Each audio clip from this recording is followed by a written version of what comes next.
Hello, everybody. Good evening. Welcome to the CHC's June Happy Hour Coffee Chat. Let's talk myths and falsehoods surrounding the homeopathic process. Just a little bit about the CHC. Promoting excellence through homeopathic certification since 1992, the Council for Homeopathic Certification is the only NCCA-accredited homeopathic certification organization. We offer a valid and reliable exam for certifying individuals who meet a recognized standard of professional and ethical competence in classical homeopathy, awarding them the CCH, which is the Certified Classical Homeopath designation. And on that note, we have our president here, Aster Ruda, and she's going to give us a little bit of information quickly about the exam, about the upcoming exam and how you could take it, how you can sign up. And if you have more questions about that, you can always reach out to any of us. Aster, take it away. Hi, thanks, Yashi. Yes, hi, everyone, and thanks for being here. I just want to let you know that our exam right now, we're offering an extended exam window. So normally we only offer 2 months out of the year when you can take the exam. But this year we want to pilot an extended window where you can take it anytime. It was starting April 1st, and you can anytime through November 30th. So you have all of this time any day of the week, Monday through Friday, excluding holidays, you can register. So it really hopefully will help people have more flexibility and help the accessibility level of the exam for people. And I just want to point out to underscore what Yashi just said, that our exam it's an accredited exam. And so you might have heard about different types of certifications. There are certifications, school programs, or certifications for professionals.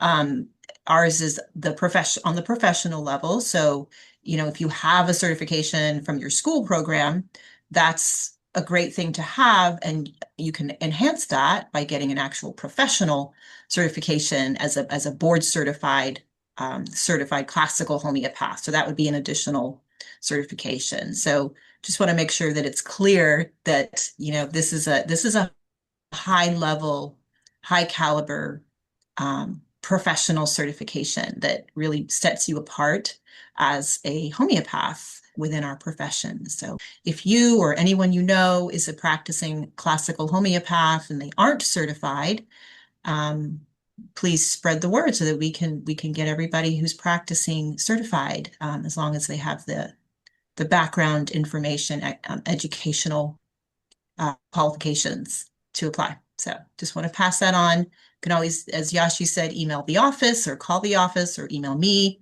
and we're happy to share additional information if you have questions or concerns. So Yashi, back to you. Thank you so much, Esther. We can never have enough of this information and enough of this reminder.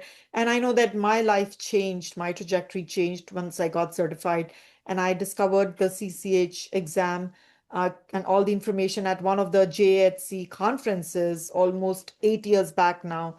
And here I am today. My practices, I have so much more confidence in what I'm doing, and knowing that I have the backing of the Council for Homeopathic Certification has really made a huge difference to my practice.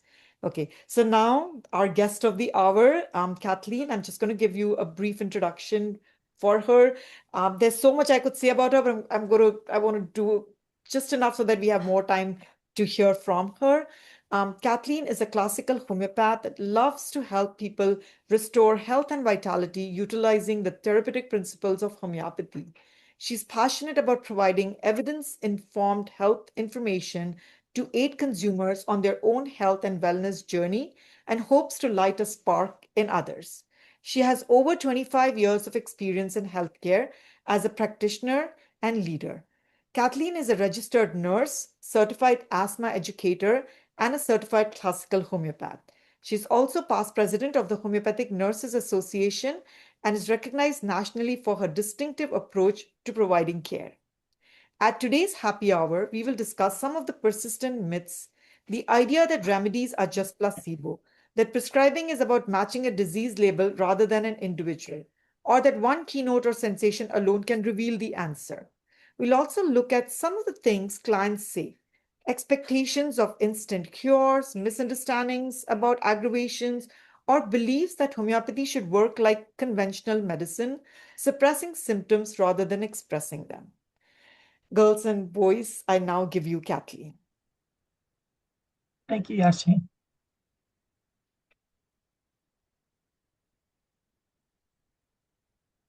Let me pull up my slide set here. Can everybody see my slide set? Yes. Very good. So I appreciate that introduction. Um, I want to recognize that we have all caliber and levels of homeopaths on the phone, on the line here. So I may say things that you already are very familiar with. So please forgive any redundancies. I just want to make sure that we cover everything.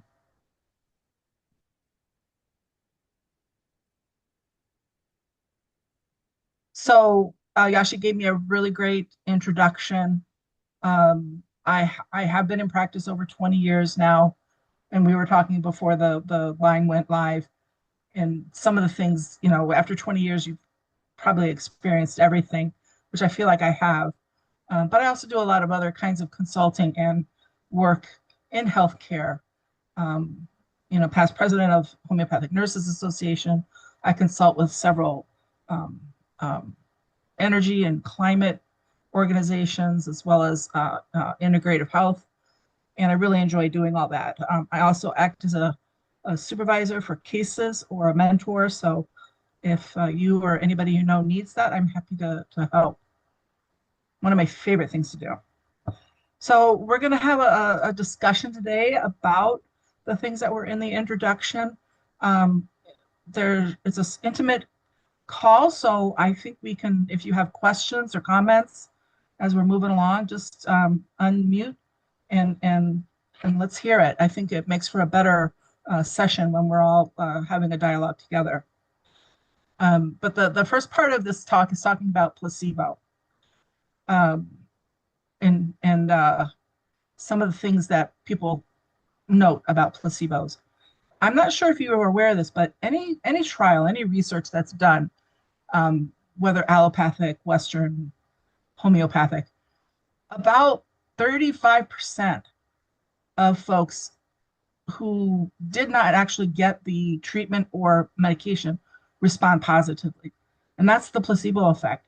It's powerful and it's something to honor. Um, the interesting thing about homeopathy is though that sometimes researchers will say that these medicines are too dilute to do anything, that it's all the practitioner. But we know that studies in homeopathy do confirm that placebos do act as good or better. Excuse me, homeopathic medicines do act as good or better than placebo. And remember, keep in mind that placebo doesn't mean that nothing is happening. Measurable changes can happen, especially in pain, mood, and autonomic function. And even we can see changes in the immune system with placebo. And I do think that therapeutic relationship between the practitioner and the client can bring changes. We know that the empathy, trust, and attention that the practitioner brings to the picture consistently improve those outcomes. The rituals that we do in our office, when we have the consultation, when we make the prescription, when we honor what the folks are saying, when we give them something to do with the medicine or show them how to take it. All these are rituals and can lead to good healing. And I say we should continue to do that and continue to foster these more positive approaches to the brain because we know how powerful it is. And so when folks are contacting you with their follow-ups to constantly reinforce, wow, you're really responding well. This is going great. Homeopathy seems to be a great match for you. Continue to really reinforce what we know the brain is capable of. And why not act on the placebo effect?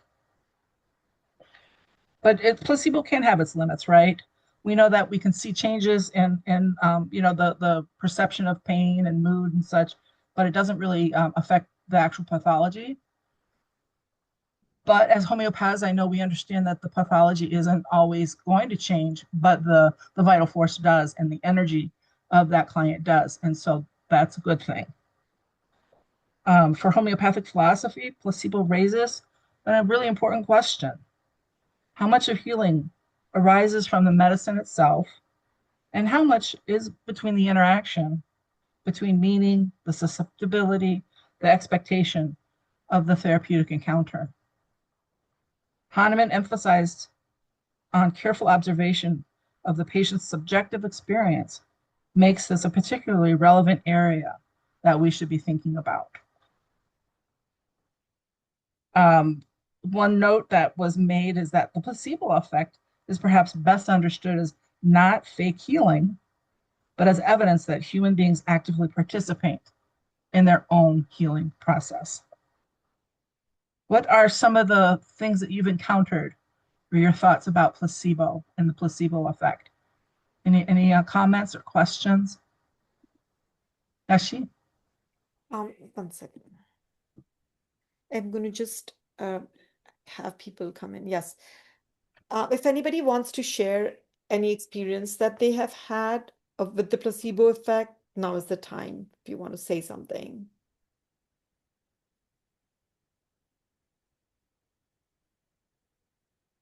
That's okay if there's no comments. Maybe something will come to you, and at the end we can talk about it. Sure. Good. So the next area that we're going to kind of address is this whole idea about prescribing to the disease versus the individual. And this is a big issue in homeopathy, right? I know as CCHs, we all have that understanding. We know that labels tell us what is common in an illness, but as homeopaths, individualization is what reveals what is unique for that particular client. What's the strange, rare, and peculiar? So homeopathy case analysis attempts to identify what is unique about a particular person's experience and how their vital force is expressing that suffering. Hahnemann emphasized discerning what is to be cured in each individual case, rather than treating the disease name alone. And I know as new homeopaths, we tend to do that. I remember in my early days, I would spend a lot of time in my pathology books looking things up. And it took me a little bit of time to figure out that's not the way to go. We know the diagnosis tells us what's common for that disease process. The prescription is based on what is characteristic to the person, however. And hundreds of patients can carry the same diagnosis. Yet we know that each may differ in the modalities, their sensitivities, their reactions, their emotions, their fears, how their vital force expresses that particular illness. And it's the individualizing features that are more valuable than the common pathology. The question shifts from what disease does this person have to how does this person have this disease? What makes them unique?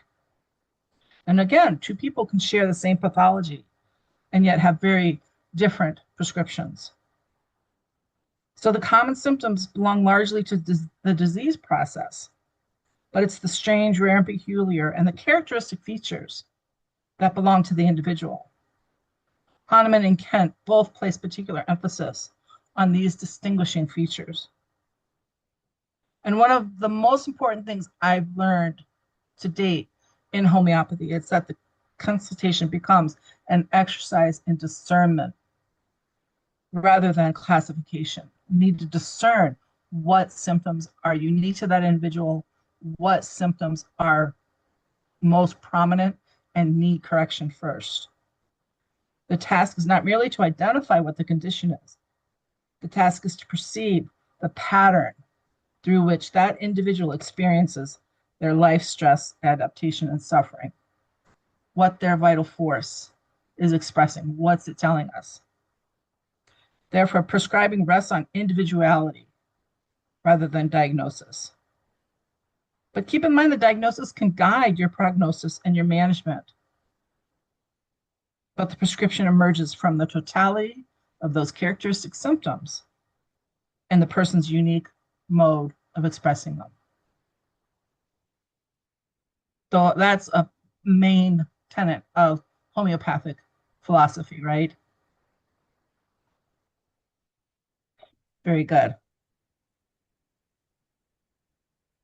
Now, some of us spend a lot of time in the materia medica, memorizing, especially maybe looking at those keynote symptoms, which is good. It can open the door for your understanding, but don't hold on to those keynotes as the be all and end all for your prescription. It helps you with your investigation. But a symptom is only meaningful within a context. The same keynote can appear in hundreds of remedies. So we don't want to just hold to that one keynote. We need understanding the broader pattern. And there's a risk of prescribing on a fragment, on a piece, rather than the whole. And keynotes can mislead when used mechanically. We know we see this a lot on social media. We see this a lot in conversations at conferences. For this, you take that. For this, you take that. And we know that's not proper classical homeopathic prescribing.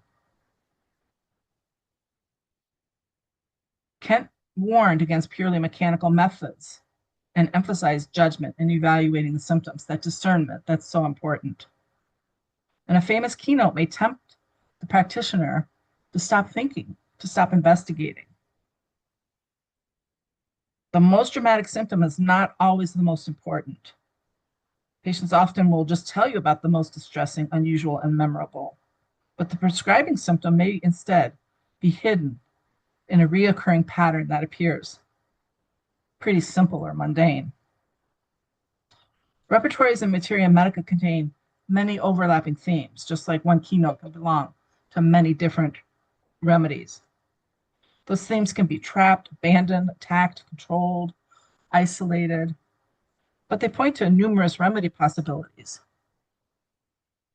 The individual expression of the theme is often more important than the theme itself. Again, back to how does that vital force express symptoms? And again, the danger is premature closure if we just look at a keynote. Once a practitioner becomes convinced that that keynote explains everything, they may stop observing. And this will lead to ill-fitting the patient to a remedy rather than the remedy to the patient. Again, another important tenet of proper homeopathic prescribing and consultation. We talked about the disease, we talked about the keynotes. Any comments that have come up on those issues?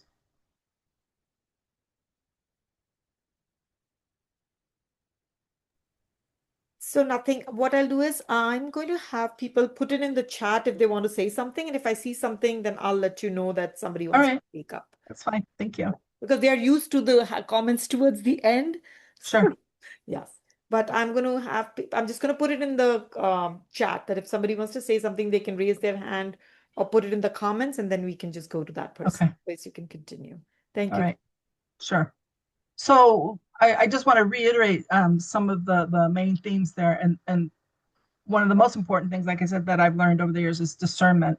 So discerning what is unique to that individual is so key to be able to get to the right prescription. And what is the most important symptom or rubric that individual is expressing? It might not be what we think. So always discuss with your client, your patient. Especially nowadays, we were talking earlier, how complex cases are becoming, and it can feel like such a muddled puzzle.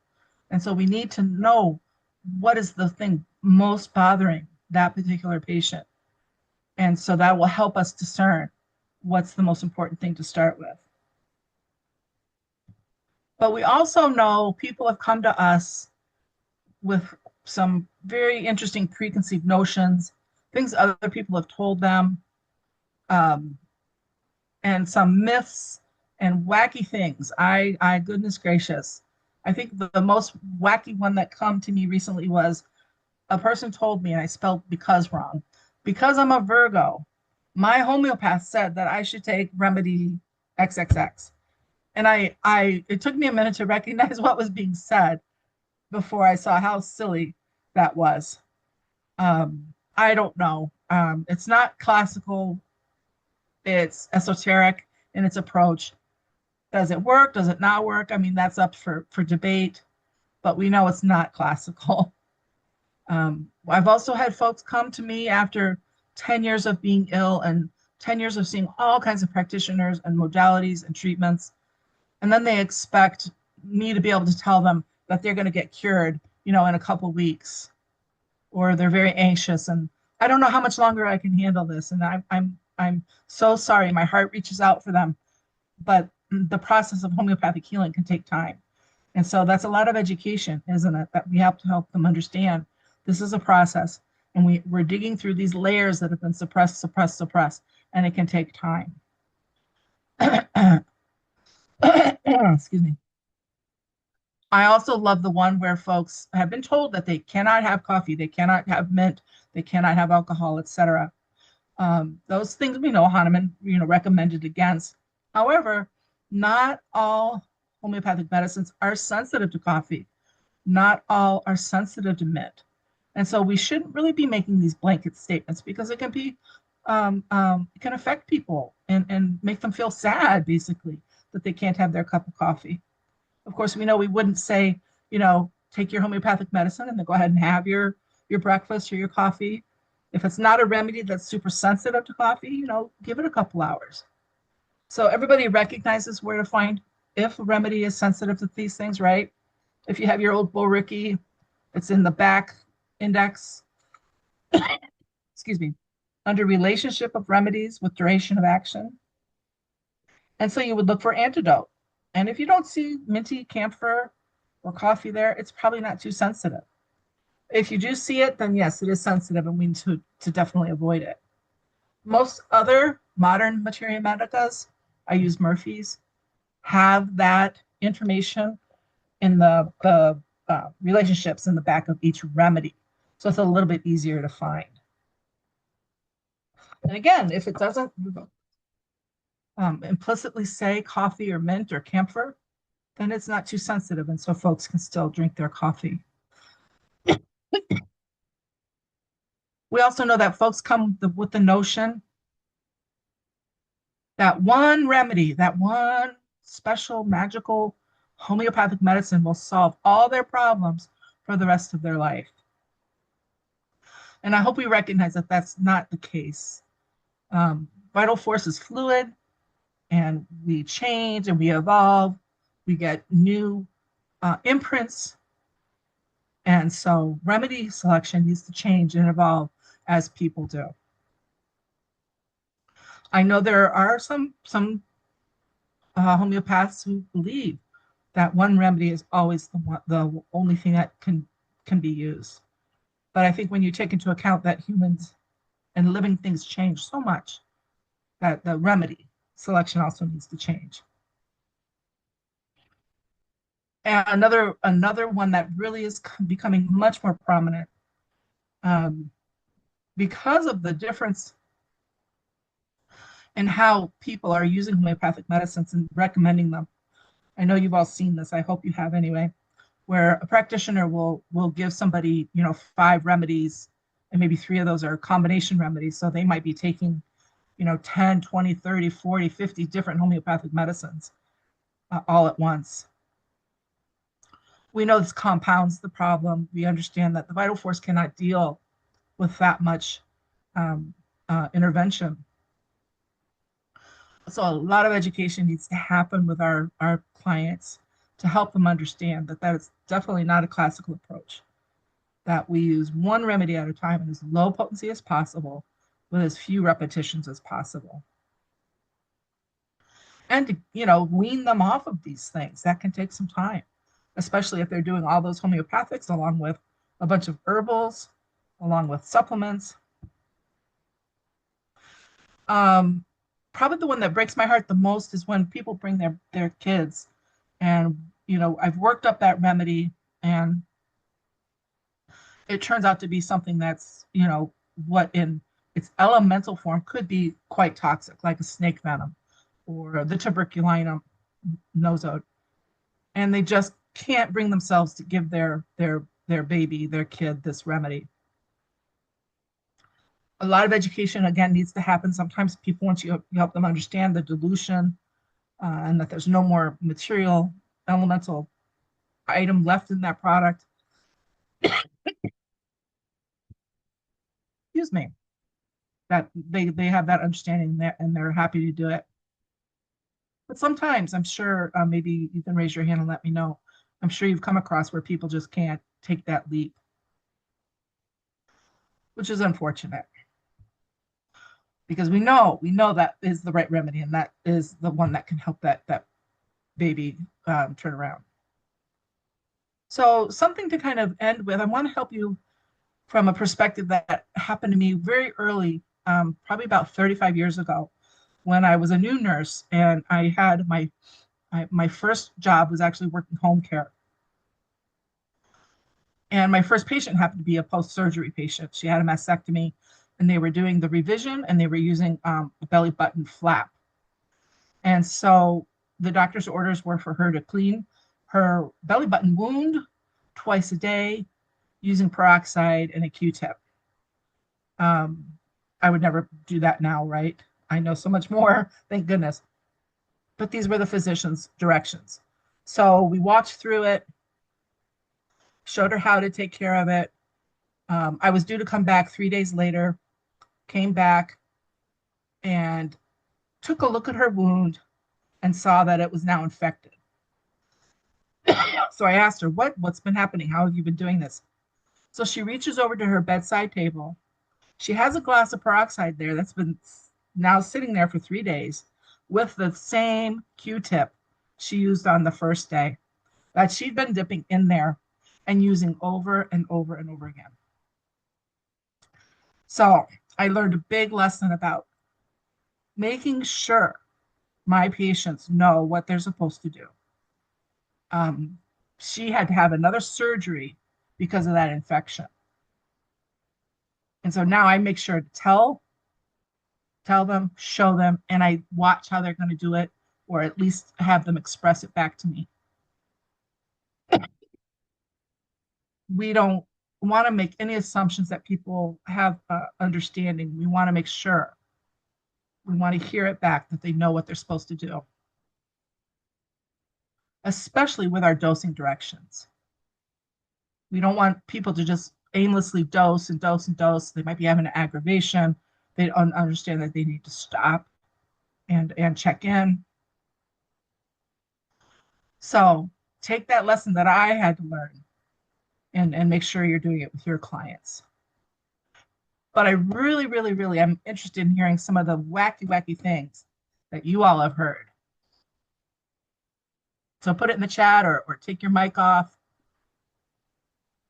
You had to have heard something wacky, right?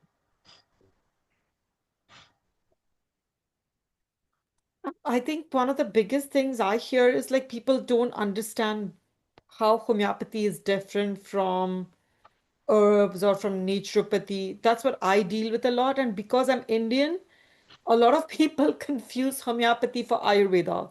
They'll come up to me Ah, and say, "Oh, you're an Ayurvedic practitioner, right?" I'm like, "No, I'm a homeopathic practitioner." And then I have to tell them it's German medicine. It's come from Germany because there are more Indian homeopaths than there are German homeopaths. oh, So even though it originated in Germany, homeopathy is so big in India that like people in India have a homeopath and they have an Ayurvedic practitioner, they have their acupuncturist, like there's a whole team other than your regular doctor. So that's something that people here don't understand. So now when patients come to me, if they don't have a regular MD, I insist on them at least having a regular ND on board so that if, because NDs can also do your regular physicals. So I will not take on patients unless they have somebody who's taking care of them other than me, their homeopath. So, it's just such an integrated approach. And just like trying to tell people the difference between the different modalities that are out there yeah, other than homeopathy and then differentiating homeopathy from them. yeah. That's like one of the biggest challenges I face. Yeah, patients often conflate all of those. Yeah. Yeah, interesting.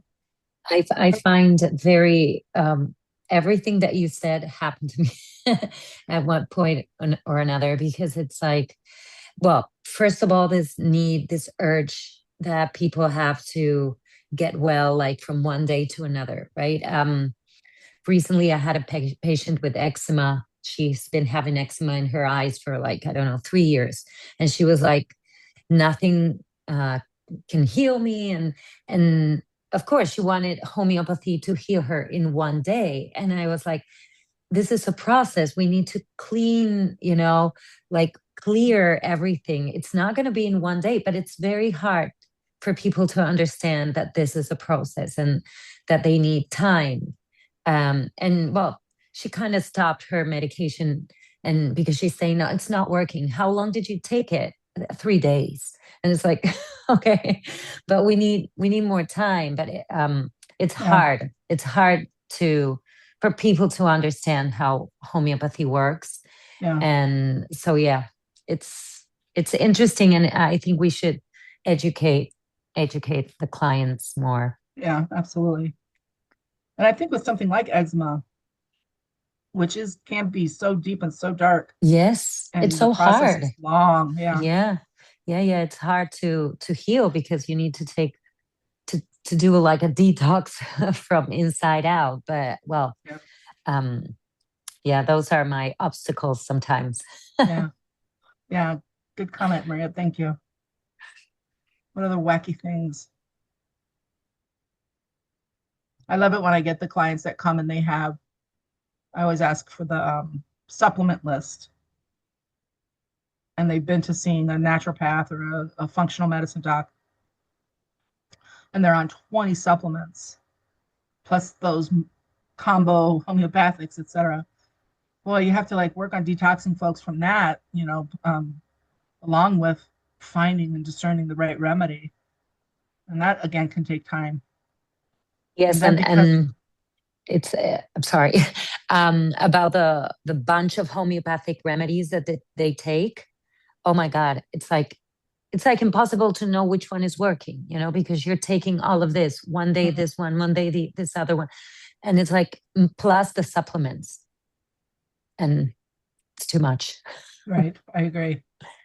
And you almost have to start with just one at a time, getting them off, because their body and their mind will have a response to each of those supplements. Our bodies become acclimated to them and used to them.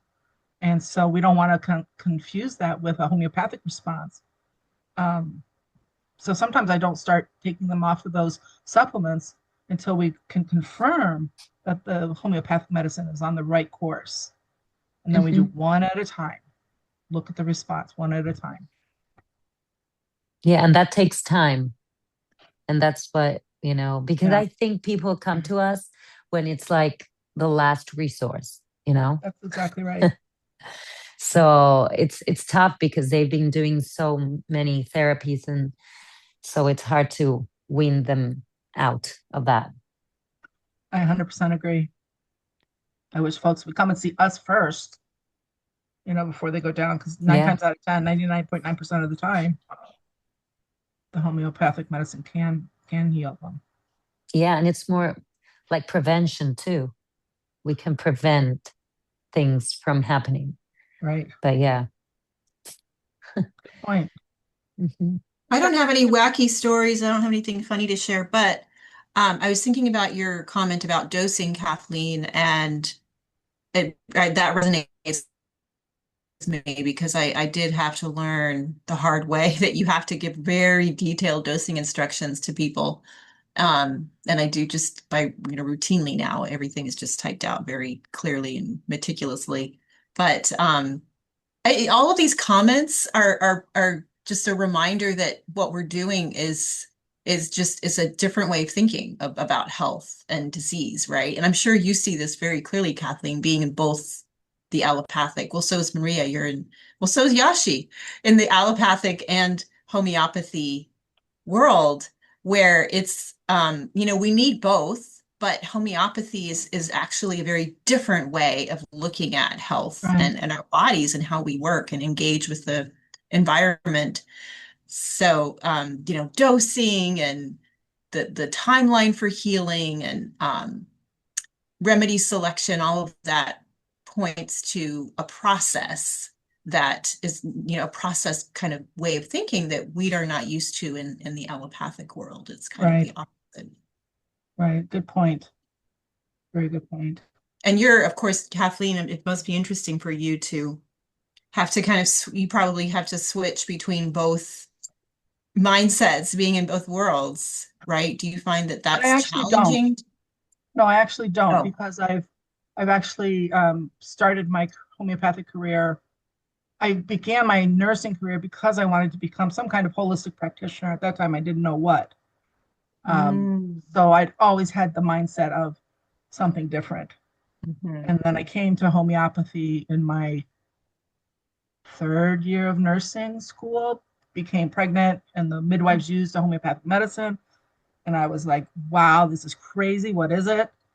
And that's when I began to study and was lucky then to be able to start off as a homeopath I see. Oh, that's really and cool. did the nursing kind of like on the side. And I Mhm. went into home care, and that was unusual for a graduate to go into home care. But I was a little bit older than other graduates. So I think that lent itself to doing that. Mhm. Mhm. So for me in particular, but I am part of the Homeopathic Nurses Association, and that is a comment, Asir, that I do hear other nurses say that it is Mm. hard for them to straddle both worlds, and they're having difficulty. So that is a true thing. Mhm. Mhm. Yeah, when you talk about your boric, my very much my beat up boric.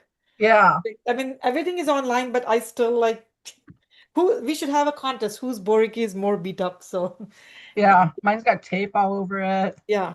So, Babir, I wanted to share a quick story, and then what we'll do is we'll stop the recording. Some people may want to ask questions or discuss when the recording is off. So, but I wanted to share this.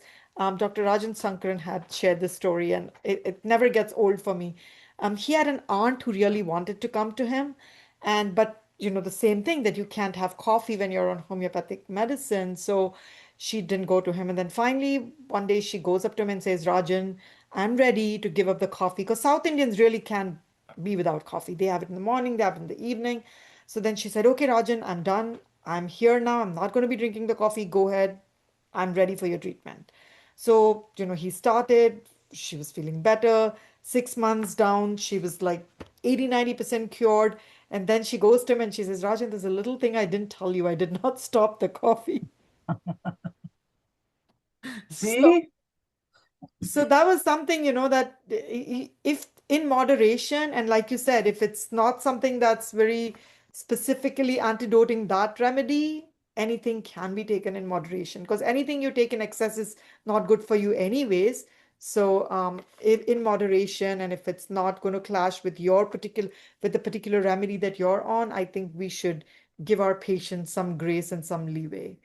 So Right. thank you so much for sharing that, and thank you for reminding me of my lovely That's a boy. good comment. I love hearing that. Yeah, yes. Yeah, it So, reinforces what we know. so I'm going to give everybody an opportunity if somebody has a question while we are still recording. Otherwise, we're going to wrap up here and then we'll still keep it open for like an informal discussion. So last call, if anybody has anything they'd like to share or ask Kathleen anything, now is your chance. I'm just checking the chat as well. And here's my contact information. Please jot it down or take a screenshot. I'm happy to dialogue. I love talking about homeopathy. I would love to hear from you, your perspective, your questions, and let's continue these kinds of collaborations going forward. That's how we're going to be stronger and maintain homeopathy as a valid tool and resource for all folks. And And what so I'm I going want to to do thank is CHC for allowing me to come on and talk. I hope I gave you some nuggets, some useful nuggets, um, and wishing you all the best and hope to hear from you. Yes. And what I'm going to do is what I usually do is when we post it on YouTube, we do put your information there. So Okay. anybody who looks at the video will have your email address, your website, so Okay. they can also look there. I have a thank you from Sarah. She doesn't have a question, but she wants to thank you for your time and she's thanking the CHC for arranging this. So Absolutely, Sarah. thank you You're welcome. everybody for being here at the June CHC Happy Hour. And please look out for our next happy hour. We're going to actually have Tammy, who was a director here at CHC for years and years, and now she's with the NCH. So she's going to be our guest in about 2 months. So look out for that information. And again, thank you so much for being here. Please spread the word about the exam. If you have any questions, you can reach out to any one of us. Information is also on our website, and feel free to call us, email us. And Kathleen, thank you so much for being our guest at the June Happy Hour. My pleasure. Thank you. Thank you. It was really eye-opening because I think this happens to all of us. Sometimes we think, okay, does this happen only to me? Like, but it's good to know we're not alone. Oh, good. Thank you, Maria. Thank you so much. You're very welcome.